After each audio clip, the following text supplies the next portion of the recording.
السلام علیکم ورحمۃ اللہ تعالی وبرکاتہ نحمدہ ونصلی علی رسولہ الکریم اما بعد فاعوذ باللہ من الشیطان الرجیم بسم اللہ الرحمن الرحیم ان اللہ وملائکتہ یصلون علی النبی یا ایہا الذین آمنوا صلوا علیہ وسلموا تسلیما۔ محترم حضرات، آنے والی شب برات بڑی بابرکت والی رات ہے اور بڑی اپنے اندر خوشیاں لیے ہوئے ہیں۔ میرے پیارے آقا علیہ الصلوۃ والسلام کی پیارے دیوانوں، اس رات کی بہت زیادہ فضیلت بیان کی گئی ہے۔ اما عائشہ صدیقہ سلام اللہ علیہا 15ویں شعبان کی رات اپنے بستر مبارک پر تشریف فرما تھی تو حضور نبی کریم صلی اللہ علیہ وسلم بھی آپ کے بستر مبارک پر تھے اور وہاں سے اٹھ کر کے آپ جنت البقیع کی طرف چلے تو حضرت عائشہ کی جب آپ کھلی تو دیکھا کہ شاید کہ آپ دوسرے کمرے میں تشریف لے جا چکے ہیں۔ جب باہر نکلی دیکھا کہ جنت البقیع میں حضور سرور کائنات صلی اللہ علیہ وسلم اپنے ہاتھوں کو دراز کیے ہوئے کھڑے ہیں۔ جب حضرت عائشہ وہاں پہنچی تو ارشاد فرمایا آپ نے، اور باتیں بھی بہت ساری ارشاد فرمائی، اس میں سے ایک بات یہ تھی کہ عائشہ تمہیں پتہ ہے کہ میں یہاں کیوں کھڑا ہوں اور آج اس وقت یہاں کیوں آیا ہوں اور اپنے ہاتھوں کو دراز کر کے اپنے رب سے کیوں باتیں کر رہا ہوں؟ تو آپ نے ارشاد فرمایا کہ عائشہ سنو، یہ 15ویں شب ہے، شعبان کی 15ویں رات ہے۔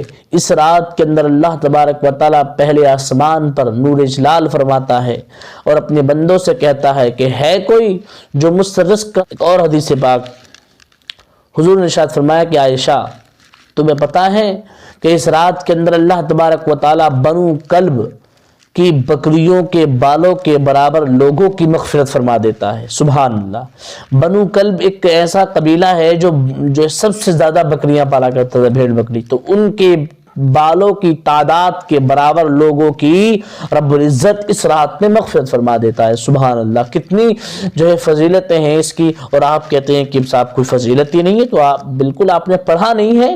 آپ حدیث رسول پڑھیں، سیاہ ستہ کا مطالعہ کریں، انشاءاللہ آپ کو ملے گا۔ ترمذی کی حدیث پاک ہے، یہ الفاظ ہیں۔ میرے پیارے آقا علیہ الصلوۃ والسلام کی پیارے دیوانوں، اس رات میں خوب عبادتیں کرو، رات کو عبادت کرو، دن کو روزہ رکھو۔ اور ہم تو کہتے ہیں کہ ہمارے لیے تو ہر رات شب برات ہے، رات شب قدر ہے۔ رب کی بارگاہ کے اندر سچے دل سے رجوع کریں اور توبہ کریں، انشاءاللہ وہ رات ہمارے لیے کسی معراج سے کم نہیں ہے، وہ رات ہمارے لیے شب برات سے کم نہیں ہے۔ اس رات میں خوب عبادتیں کریں، ہر رات عبادت کریں، تہجد کے وقت اٹھیں۔ اے اللہ تبارک و تعالی ہر رات کے آخری پہر یعنی پہلے آسمان پر اپنے بندوں سے ارشاد فرماتا ہے کہ اے میرے بندو، ہے تم میں سے کوئی ایسا جو مجھ سے رزق کا سوال کرے، ہے کوئی ایسا جو اپنے گناہوں کی مغفرت کا سوال کرے، ہے کوئی میرا بندہ ایسا جو کہ رحمت کا طلبگار ہو؟ تو میرے پیارے آقا علیہ الصلوۃ والسلام کی پیارے دیوانوں، ہمارا رب بڑا ہی کریم ہے، وہ تو بہانے ڈھونڈتا ہے ہمیں معاف کرنے کے۔ کبھی شب قدر کے میں ہمیں معاف کرتا ہے، کبھی شب برات میں ہمیں معاف کرتا ہے، کبھی شب معراج میں ہمیں معاف کرتا۔ بس یہ تو کرم نوازیاں ہیں اس کی۔